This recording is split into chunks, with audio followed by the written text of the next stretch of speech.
Okay, welcome everyone to a new episode of Technique Tuesday. This week we're gonna finish out the deadlift mini-series by covering 4 of the most common deadlift errors and how to fix them. Now, if you didn't check out the other 2 technique tutorials on the sumo and conventional deadlift, I'll have both of those linked down in the description box below. But let's get started with the most common error on both deadlifts, which is lower back rounding. Now, rounding is a controversial area because in almost every heavy deadlift, there will be some degree of spinal flexion or back rounding. And this is because it just tends to be a biomechanically stronger position for most trainees. As Dr. Bret Contreras showed in his biomechanics book, a rounded back does allow the hips to get closer to the bar, reducing the torque requirement that the glutes and hamstrings need to overcome. However, he recommends that if you do round, it should be in the upper back only, and that lower back rounding should be kept to a minimum when pulling heavy loads. So how do we fix lower back rounding? Now, obviously, you may just be training too heavy.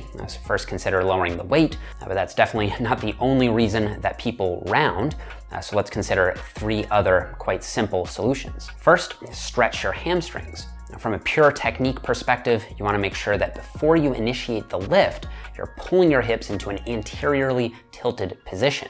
You can think of this as slightly popping your butt out, like in a bikini pose, to pull your lower back into a neutral spinal position before you pull, but you don't want to exaggerate that. Now, you may find that you're simply not able to do this and then still reach the bar because your hamstrings are too tight.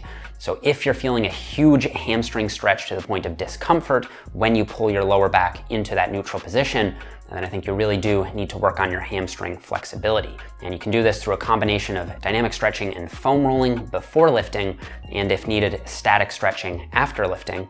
And I'd also incorporate some moderate rep stretch-based movements like Romanian deadlifts in your program. It's gonna help stretch the hamstrings out under load. Now, second, it's also important to consider why your lower back is rounding in the first place. Like we already said, it's probably because your body is naturally gravitating to the easier, stronger position. However, this comes at the expense of lifting safety. And contrary to popular opinion, your lower back is most likely not rounding because your lower back is too weak. It's much more likely that your glutes are so weak that your lower back is rounding to compensate, reducing that torque requirement at the hips, and then by extension, the load that the glutes need to handle. So you should really work on strengthening your glutes with hip thrusts, cable pull-throughs, and other hip extension-based movements so that your lower back doesn't have to compensate for the strength deficit. And third, you'll want to use paused deadlifts to reinforce isometric spinal extension. So you may actually start the lift out in the right position, but then as you clear the floor, you default to a more rounded position.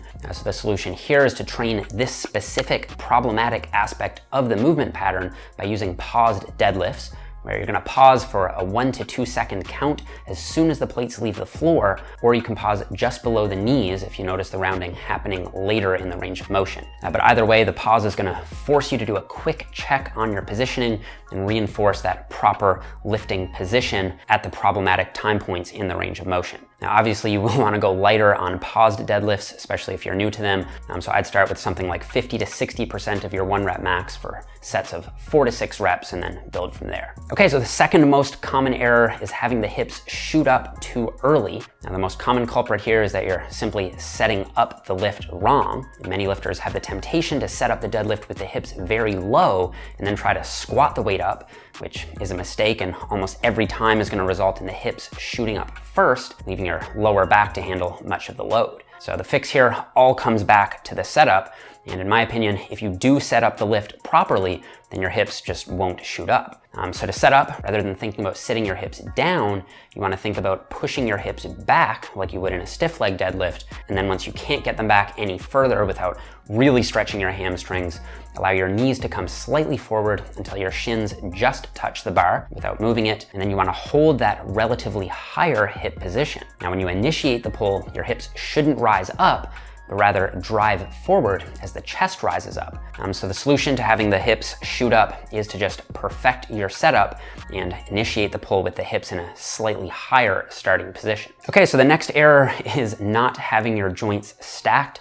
Again, this comes back to the setup. So with the sumo deadlift, when viewed from the front, you should be able to draw a perfectly straight vertical line from your knees to your heels. And if your heels are outside your knees, and your stance is probably too wide or your knees are caving in. And the first solution here is to simply narrow your stance a bit.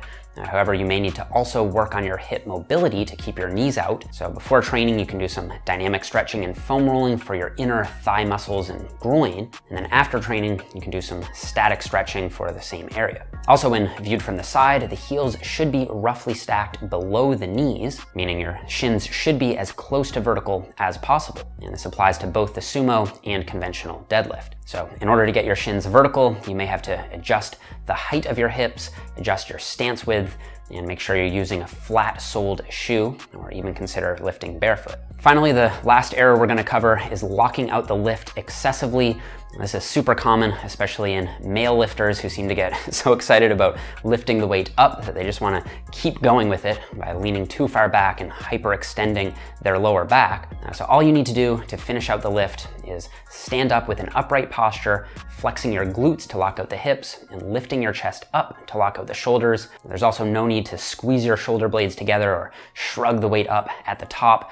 This is just gonna waste your energy and throw your lifting position off. So it's totally fine to get hyped up for a lift and use explosive power throughout the concentric, but once you hit that lockout, I think it's really important to be able to maintain control and not take the lift past its intended range of motion. Okay, so those are 4 of the most common errors that I see on the deadlift.